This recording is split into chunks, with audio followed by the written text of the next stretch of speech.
This video is sponsored by Squarespace. In street photography, whether you're a complete beginner or someone with years of experience, it can be frustrating when you feel like you've been shooting action-packed street photos, only to review them in Lightroom and realise that they're dull, flat, and lifeless. In this video, I'll show you 5 techniques you can use to create interesting layered street photos.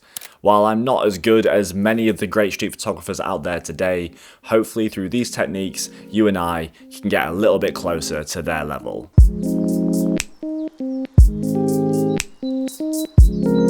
One of the best ways that we can present our subjects in our photos is as the hero of their own story. This is much more interesting than presenting someone as passive, because that can just lead to boring photos. There's a way of presenting your subject as the hero of their story by layering them with supporting elements. This is where layering your main subject with a supporting subject can bring your composition to life by creating a story between the two subjects. Like in this image here that I shot in Manchester, we have a well-dressed man looking a little bit adventurous and walking past a billboard for a watch. The image on this billboard already suggests kind of this spirit of adventure, and the fact that the man is dressed the way he is, but also looking like he's just going about his regular everyday routine, kind of makes it feel like part of him wants to belong in that billboard. And then how he is arranged with the other subjects included in the billboard helps him feel more a part of the scene. And speaking of advertisements, a quick one from me. If you're new here or you've been watching for a while but haven't yet clicked the subscribe button, please consider subscribing to the channel. Currently on the road to 70,000 subscribers, and I would love to have you along to learn more about street photography. Another way of layering your main subject with a supporting subject is through limiting the context of an image. By restricting information for the viewer, we can actually make the viewer do a little bit of mental work to be able to fill in the gaps. They're not going to be doing this super front of mind, but they're going to be doing this subconsciously. And this actually makes it a more satisfying payoff for the viewer when they've pieced things together. While this example of mine from Paris maybe isn't the strongest example of this, there are many examples of this throughout street photography that I think really help you tell a more interesting story around something that could be done in a much more obvious way.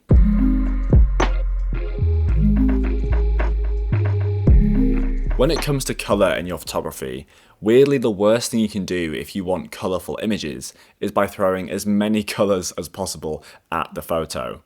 Instead, what we want to do is choose a limited colour palette, preferably of contrasting or complementary colours. When we actually limit our colour palette, we end up creating something that feels clean, minimal, yet colourful.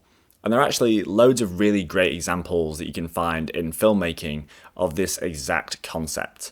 Because when you have control over a scene, as you do when making films, you can choose the exact colours that are going in your frame. Whereas in street photography, it can sometimes feel like you have to work with what's in front of you.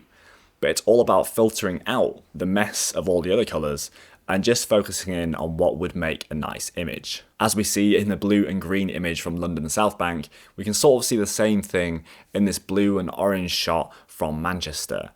This shot would have maybe worked with just the main subject, but because of the bus that has the exact same complementary colours, both going from top being orange to the bottom being blue, this works much better with a main subject and a supporting subject who both have the same colour palette. I'd like to take a moment to thank the sponsor of this video, Squarespace. If you don't have a website for your photography, you are missing out.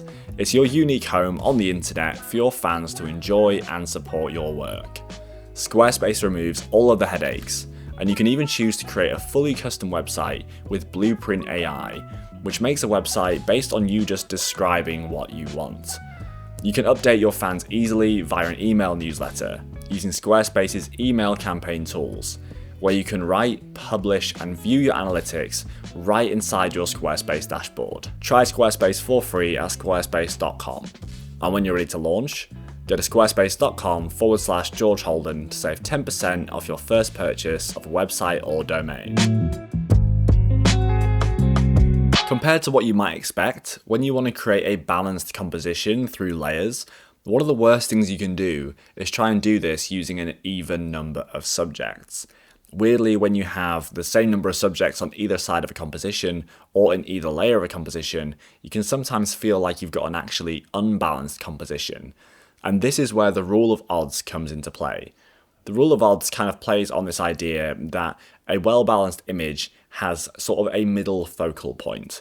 So say if we have 3 subjects or 5 subjects or even more, there's always going to be a roughly odd number of subjects that's going to have one subject kind of drawing most of the attention towards a certain part of the frame, often in the center of the frame. Like here in this shot from the Barbican, in the foreground, we have the family with a little girl in the middle having quite a wholesome little moment, while these 2 little boys are being chaotic, running across the little water divider in the background. Don't worry though, because you don't need to start layering 5, 7, 9, 11 subjects all the time.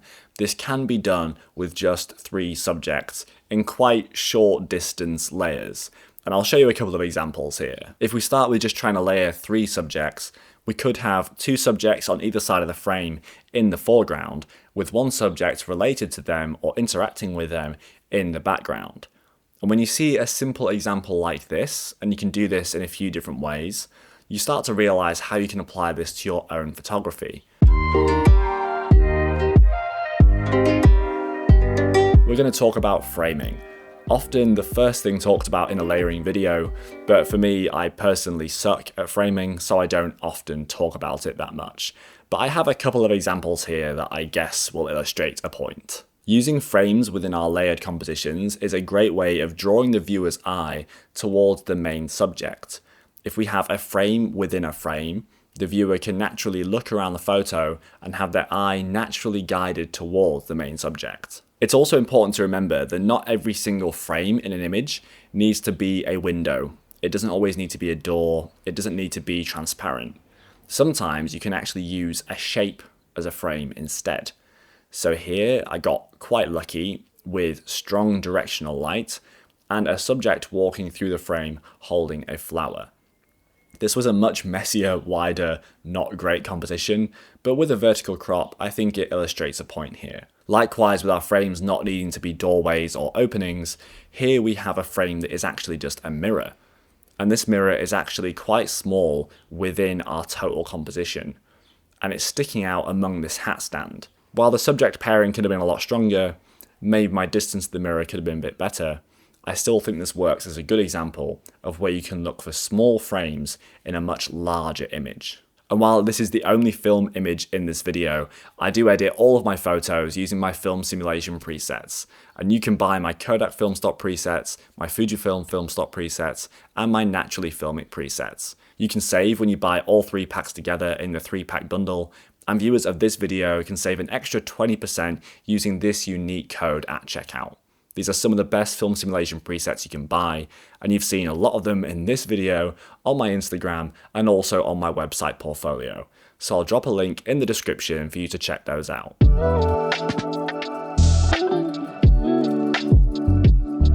Last but not least, I want to talk about patterns for a minute. Patterns are something that I think can be quite difficult to find, but when you do find them and you find the right subject to pair with them, they can be very satisfying. And I can think of countless numbers of good examples from photographers like Mike Chudley that I've seen over the last few years that really stand out to me. Oh, and Paul Harrison, a master of patterns, I would say. This image here is very much a weak swing at a pattern shot, but it's one that I still like anyway, because this uses a pattern interrupt through our layered image. In fact, I also shot a different vertical black and white subject on this exact same zebra crossing in maybe a way that was a little bit more compelling, that feels much more like it's part of one monochromatic scene. And I like to use patterns in this way, but they do require a lot of patience. Pattern chat aside, if you are new to street photography or just new to the channel, then please remember to subscribe and join along.